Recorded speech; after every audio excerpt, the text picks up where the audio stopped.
모든 건 변했다. 히트 시즌 2.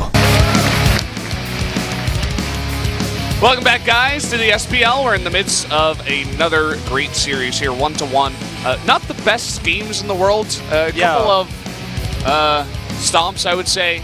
Very quick games. It's you can tell the difference between a good player and a great player in moments like this, but still, these are two teams vying to try to get their spot in the playoffs. They might be the weakest team at the beginning of this round, but you can see the upward arrows. Everyone is looking better. I mean, I don't know, MVP for a while now has basically just been the Gumio show. He comes out, he's actually in the winners ranking. He's the only MVP player, obviously, and he's up there at like something like 9-7 now. You know, he doesn't win all the time. When he wins, there's like a chance that MVP forces an ace match because, you know, maybe Ryung takes a win. Yeah, that's the other part of this, right? It's Ryung. So we'll see. This next matchup, though, again, is the story of 6 years of pro gaming. Blaze versus Curious. Curious has overall had the better results, had more success. Whereas Blaze, he changed his name to Blaze, which is good, I'd used say. to be Panic, and he was the ex-Startail player. So in a different world, maybe he's still on the Afreeca Freaks, but we're not in that world. Yeah. Well, we're in the world that everybody votes for Curious, at least at this point in time. We had the same thing for Super last time, so nobody's getting ahead in any rankings here. And it is going to be on New Gettysburg, which is the map that we saw Curious play on for the ace match. So let's jump into that right now, guys. Game number 3, Blaze versus Curious. Here we go.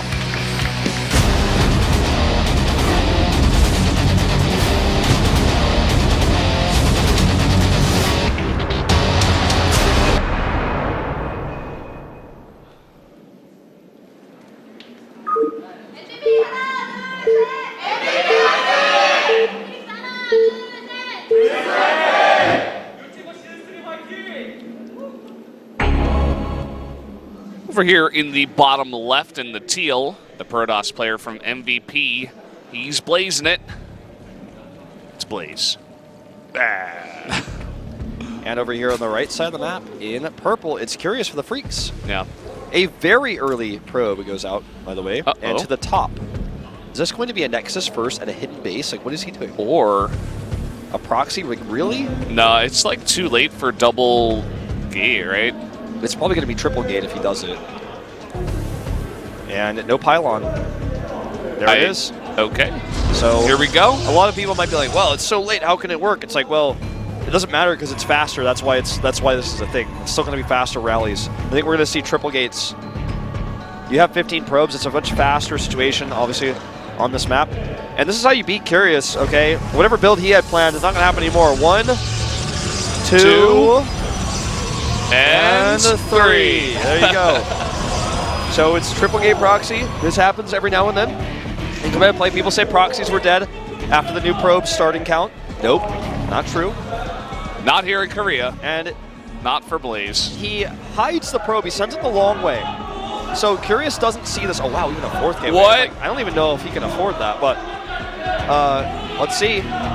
He's going to have to, like, stop probe production here. Yeah, in fact. Yeah, there he goes.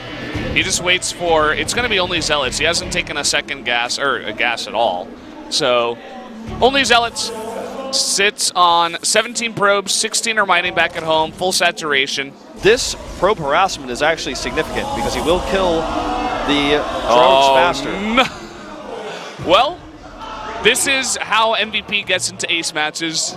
They send out Blaze, you go for a crazy strategy. This is legit. This is legit, though. I mean, this is like super aggressive. I think this 4th Zealot is the only time he can afford it.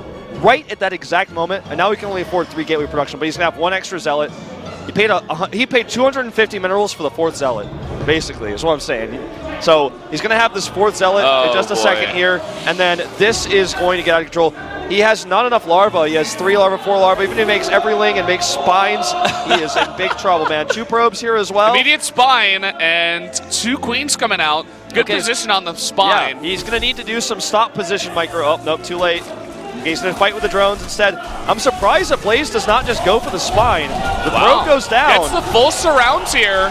What in the world? Like, wow, he's actually doing a really good job. The spine's going to finish. and Lings are out, and the Queen's out. Guess what? GG.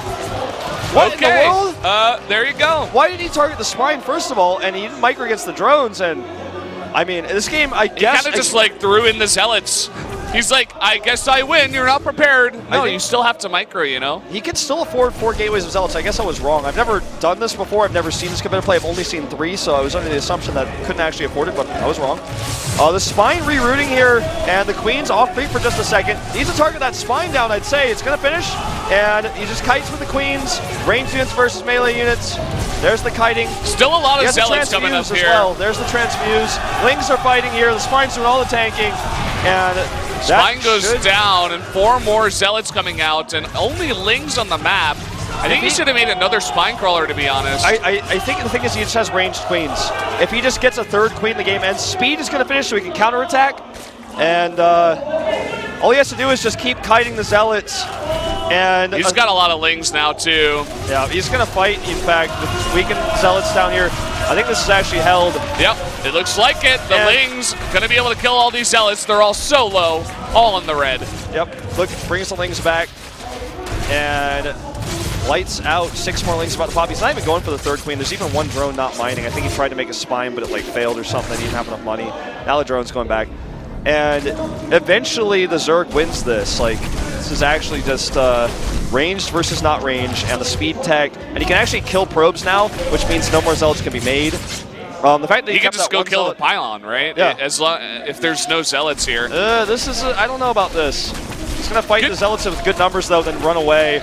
They kill a Zealot, then leave. Yep. Buying time again for that spine to finish. Yeah. Once he has the spine, and you know, I was agreeing with you. I think the Queens would have been a nice choice to get some extra, but they are expensive. I guess he just wants to spend all of his minerals on Lings. This is the scariest time because those Lings aren't here because they're actually back at home. He's gonna block the ramp. The spine is here. Either way, like there's no way he can defend his main. Yep. He has to use the probes, but with good micro, the Lings will win.